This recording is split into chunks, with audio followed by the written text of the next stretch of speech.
Having made its first flight during the Cold War era, the Boeing B-52 Stratofortress continues to perform strategic missions into the 21st century. Having successfully stood the test of time and technology, the legendary bomber has proven its reliability and adaptability in ever-changing military environments around the world, becoming a symbol of strength and intimidation. But can numerous upgrades extend the B-52's service life by another 50 years? Let's find that out right now.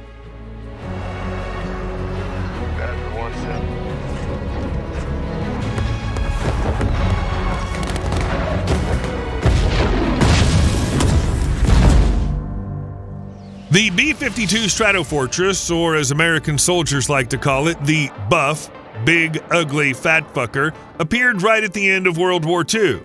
True, so far only on paper within the framework of a successful contract in 1946, and the first prototype took off into the sky 6 years later, in April of 1952.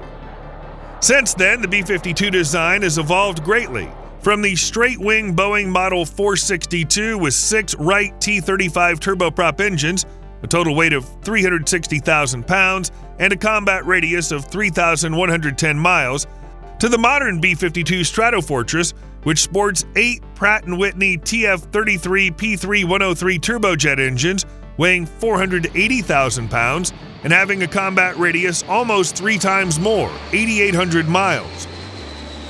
Although the B-52 was originally designed for long-range bombing, it was the addition of aerial refueling technology via a loop hose that made this heavyweight a truly global threat.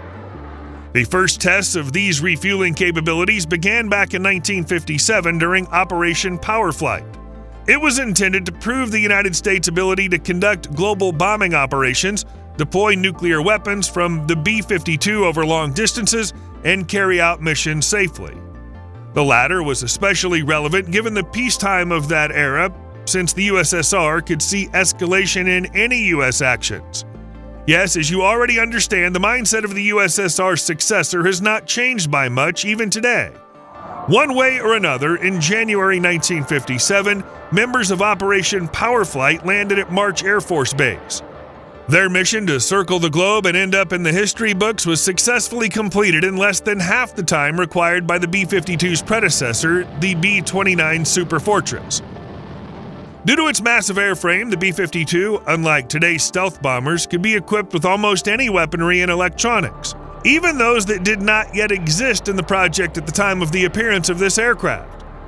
The weak point of the Iron Monster was its subsonic maximum speed and excessive slowness for carrying out missions in tightly contested airspace. However, here the Stratofortress got lucky with cruise missiles with nuclear warheads that appeared on time, which guaranteed the bomber a firmly reserved place for it in the air part of the U.S. nuclear triad. By the way, at the height of the Cold War, B-52s were on duty 24/7, circling outside Soviet airspace to provide a lightning-fast response to a possible attack.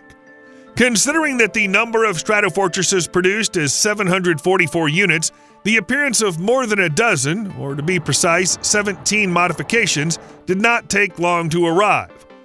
Ultimately, the U.S. Air Force chose the last production version, the B-52H, which is still in service today. But let's not discount the project to modernize the fleet of the existing 76 B-52H bombers to the new B-52J modifications. In fact, let's take a look at that now.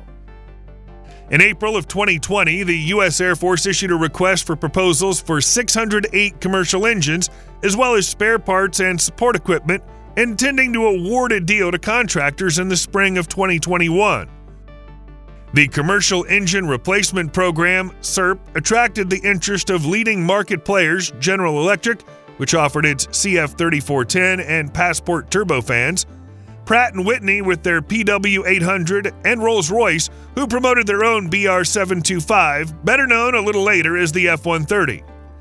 In September 2021, the U.S. Air Force declared Rolls-Royce's F-130 engines the winner of the race and announced plans to buy 608 direct replacement engines and another 42 spares at a cost of $2.6 billion.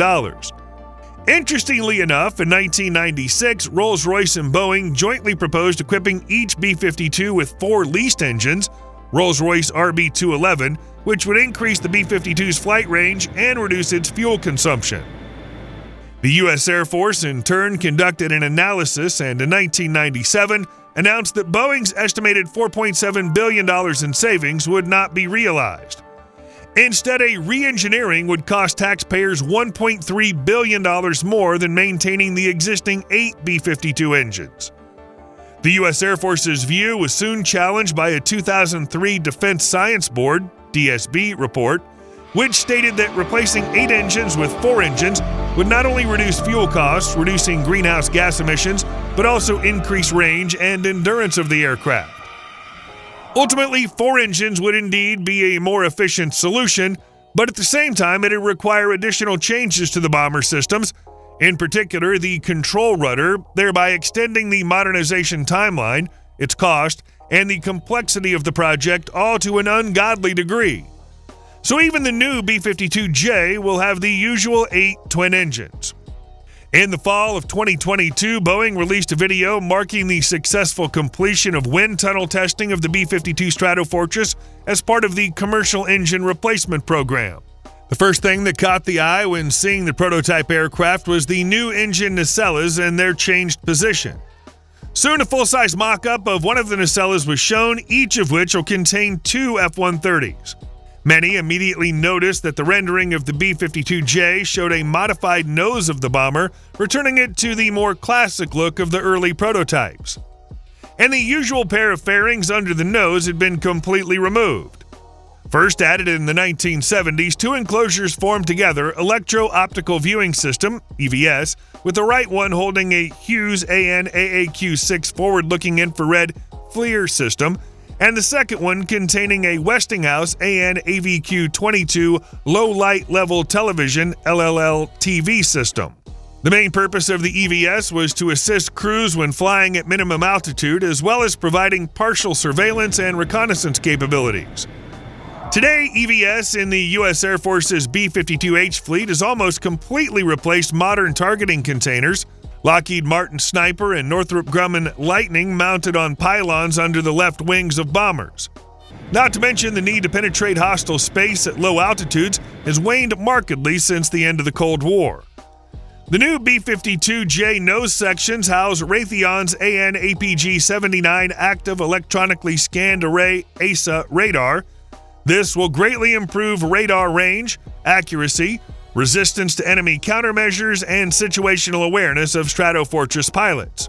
Among other innovations visible to the naked eye on the B-52J prototype were the pylons, one of them located under the right wing, presumably displays the dimensions of the future weapons of the B-52 strategic bombers, the AGM-183A Air-Launched Rapid Response Weapon, Arrow, hypersonic missiles, whose weight is about 7,000 pounds. It's not for nothing that Boeing representatives back in 2021 talked about new Hercules heavy lift pylons capable of carrying 20,000 pounds on each wing and adapting to transport not only hypersonic weapons, but also increasing the ability to accommodate existing weapons. And if you look at the cockpit, even despite the more modern equipment, you get a strong feeling that you're still in the 60s.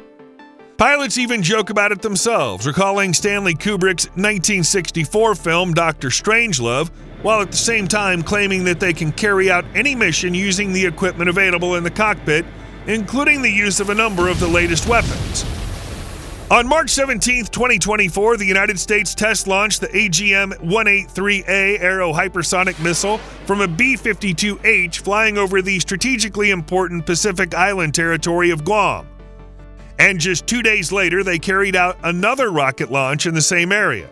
This seriously alarmed China and Russia, although we think that the goal of sending a clear signal to certain sworn allies was to some extent also included in the plans of the U.S. Air Force. Speaking of the nuclear weapons of the B-52, it's worth noting that in the 2010s, the U.S. Strategic Command stopped assigning B-61 and B-83 nuclear gravity bombs to the Stratofortress, leaving the mission of delivering strategic nuclear bombs solely to Northrop Grumman's B-2 Spirit stealth bombers alone. But regarding the future, there was mention of the future long-range standoff, LRSO nuclear-armed air-launched cruise missile being among the B-52J arsenal. And that's not to mention dozens of joint attack direct munition, JDAM, guided bombs, wind-corrected munitions dispensers, AGM-154 glide bombs, and AGM-158 joint air-to-surface standoff missile, JASSM missiles. Extreme adaptability, even after nearly 70 years of service, has helped the B-52 become less fearful of its future. Unlike most other aircraft in the U.S. Air Force fleet over the past 40 years, one of the oldest and at the same time the most powerful air platforms of the Strategic Aviation Group will remain in service until the middle of the next century, continuing to improve and complement its capabilities. The B-52 can easily be compared to a fine wine because even after a career rapidly approaching its 100th anniversary, the Buff has only gotten better with age. You think the B-2 Spirit and B-21 Raider stealth bombers will be able to survive as long as the old Stratofortress? Be sure to share your guesses in the comments below. And if you enjoyed the video, please leave a like and subscribe to the channel and hit that notification bell for more content like today's. Thanks for watching, and we'll see you in the next one.